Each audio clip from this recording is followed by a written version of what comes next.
Hello friends, welcome to மக்கள் சேவை channel. இன்றைக்கி நம்ம ஒரு முக்கியமான இன்ஃபர்மேஷன் பற்றி தான் பார்க்க போகிறோம்.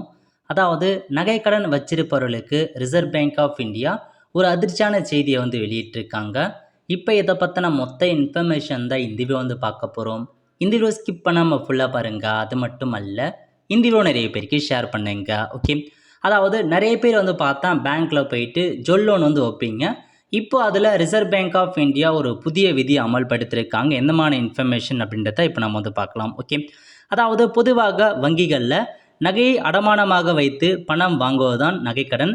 ஏழை எளிய மக்களுக்கு இந்த தனிநபர் கடன் எல்லாம் கிடைக்காது என்பதால் அவர்களது அத்தியாவசிய தேவைகளுக்கு எல்லாம் கை கொடுப்பது இந்த நகைக்கடன் தான். ஸோ நம்ம யூஸ்வலாக பார்த்தீங்கன்னா நகைக்கடனை வச்சு தான் தேவையான அப்போ லோன் வாங்கிட்டு இருப்போம். இப்போ அதில் பார்த்தா ரிசர்வ் பேங்க் ஆஃப் இந்தியா ஒரு புதிய விதியை கொண்டு வந்திருக்காங்க. இந்த விதி 10,000 ரூபாயிலேருந்து எவ்வளோ நீங்கள் அடை வச்சுருந்தாலும் சரி, ஜொல் மூலமாக அடகு வச்சாலும் சரி, உங்களுக்கு ஒரு பேரதிர்ச்சி பார்த்தா காத்திருக்கு. வங்கிகளில் நகைக்கடன் வாங்கியவர்கள் அவகாசம் முடிந்ததும் மொத்த பணத்தையும் கொடுத்து நகையை மீட்டு மீண்டும் புதியது போலத்தான் அடகு வைக்க முடியும் அப்படின்னு ரூல்ஸை கொண்டு வந்திருக்காங்க. அதாவது இப்போ நீங்கள் நகைக்கடன் வச்சுருக்கீங்க, ஒரு 1,00,000 ரூபாய்க்கு நீங்கள் நகைக்கடனாக வச்சுருக்கீங்க அப்படின்னா அதுக்கு மாதம் மாதம் வட்டி கட்டுவீங்க, அல்லது இயர்லி வட்டி கட்டுவாங்க. இப்போது அந்த ஒரு வருஷம் முடிஞ்சிருச்சு அப்படின்னா நம்ம என்ன பண்ணுவோம், நம்மக்கிட்ட அந்த அசல் அமௌண்ட் இருக்குது அப்படின்னா நம்ம கட்டி நகையை மூட்டலாம். ஒரு சில பேர் அசல் அமௌண்ட் இல்லாத இருப்பாங்க. அவங்க என்ன பண்ணுவாங்கன்னா மீண்டும் வட்டி கட்டி அந்த லோன் பார்த்தா ரிவீல் பண்ணிப்பாங்க. அந்த மாதிரி நிறைய ஏழை எளிய மக்கள் அப்படி தான் பண்ணிட்டு வராங்க.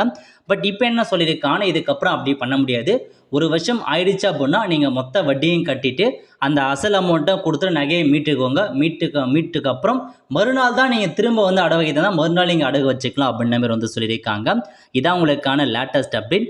அதாவது ஒட்டுமொத்த பணத்தையுமே நீங்கள் கட்டிட்டு அசல் வட்டி எல்லாமே கட்டிட்டு நகையை நீங்கள் மீட்டுக்கணும். திரும்ப நீங்கள் ரீஅடகு வைக்க போகிறீங்க அப்படின்னா அன்றைக்கே அப்பயே வைக்க முடியாது, அதுக்கு மறுநாள் தான் நீங்கள் வைக்க முடியுன்ற மாரி ஒரு புதிய ரூல்ஸை கொண்டு வந்துட்டாங்க. இதனால் பார்த்தா ஏழை எளிய மக்களுக்கு கண்டிப்பாக ஒரு பேரதிர்ச்சி தான். ஏன்னா நகைக்கடன் மூலமாக தான் நிறைய பேர் பார்த்தா அத்தியாவசிய தேவைக்காக, எமர்ஜென்சிக்காக கடனை வாங்குறாங்க. ஸோ ஒரு வருஷத்துக்கு மேலே போகுதுன்னா அவங்க வட்டி கட்டி அதே அப்படியே வந்துகிட்டே இருப்பாங்க. ஸோ மொத்த பணத்தையும் கட்டி நம்ம மீட்க சொல்ல அது பார்த்தா அவ்வளோ கஷ்டமாக தான் இருக்கும். இப்போ அந்த ஒரு அமல்படுத்துறப்ப சொல்லியிருக்காங்க. இதுக்காக நிறைய பேர் பார்த்தா எதிர்ப்பு தெரிவிச்சிருக்காங்க. ஸோ வெயிட் பண்ணி பார்க்கலாம் என்ன திரும்ப பழைய அமலுக்கே கொண்டு வரல. பட் இப்போ ரிசர்வ் பேங்க் ஆஃப் இந்தியா மாற்றிட்டாங்க இந்த ரூல்ஸை. இதுக்கப்புறம் நீங்கள் நகைக்கடன் வச்சுருக்கீங்க அப்படின்னா ஒரு வருஷத்துக்கு அப்புறம் அந்த அசல் அமௌண்ட்டை நீங்கள்லாம் கட்டி முடிச்சு நகையை வாங்கிட்டு திரும்ப நீங்கள் வைக்கிறதா இருந்தால் மறுநாள் தான் உங்களால் அந்த நகையை திரும்ப நீங்கள் அடகு வைக்க முடியுன்றத பேங்க்கில் இந்த ரூல்ஸை ரிசர்வ் பேங்க் ஆஃப் இந்தியா கொண்டு வந்துட்டாங்க.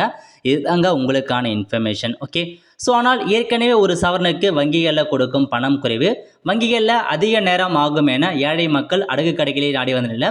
இது போன்ற விதிமுறைகளால் வங்கிகளில் நகைக்கடன் வைப்பு எண்ணிக்கை சரிந்து ஸோ நம்ம இதுக்கப்புறம் நிறைய பேர் பேங்க்குக்கே போக மாட்டாங்க, மீண்டும் அடகு கடைக்கு தான் போகணுன்ற மாரி மக்கள் பார்த்தா எதிர்பார்க்குறாங்க. ஏன்னா பேங்க்கில் ரூல்ஸ் இருக்கிறதுனால அதிகபட்சமாக அடகு கடைக்கு தான் போவாங்க. பேங்க்கில் போயிட்டு யாரும் சொல் வைக்கிறது வாய்ப்புகள் குறைவு. இதனால் நிறைய பேர் என்ன சொல்கிறாங்கன்னா, ஸோ கோரிக்கை வைக்கிறாங்க, திரும்ப நீங்கள் பழைய இதுவே கொண்டு வாங்க அப்படின்ற மாதிரி. ஸோ வெயிட் பண்ணி பார்க்கலாம் எந்த அளவுக்கு இதை மீண்டும் திரும்ப கொண்டு வராங்க அப்படின்ற மாதிரி. ஓகே, ஸோ இதாங்க உங்களுக்கான இன்ஃபர்மேஷன். ஸோ நகைக்கடன் வச்சிருக்கவங்க இந்த ரூல்ஸை நீங்கள் நோட் பண்ணிக்கோங்க. ஏன்னா இதுக்கப்புறம் உங்களுக்கு இந்த மாதிரி தான் ரூல்ஸை ஃபாலோ பண்ண போகிறாங்க. திரும்ப நீங்கள் வட்டி கட்டியே பார்த்தா ரிவீல் பண்ண முடியாது. ஸோ எல்லா அமௌண்ட்டையும் நீங்கள் கட்டிட்டு அதுக்கப்புறம் வேணால் மறுநாள் நீங்கள் போய்ட்டு திரும்ப அடகு வச்சுக்கலாம். அவ்வளோதான் ஃப்ரெண்ட்ஸ், கண்டிப்பாக இந்த பிடிச்சா லைக் பண்ணுங்கள். அது மட்டும் அல்ல, இந்த வீடியோ நிறைய பேருக்கு ஷேர் பண்ணுங்கள். அடுத்த ஒரு நிலையில் சந்திப்போம். நன்றி, வணக்கம்.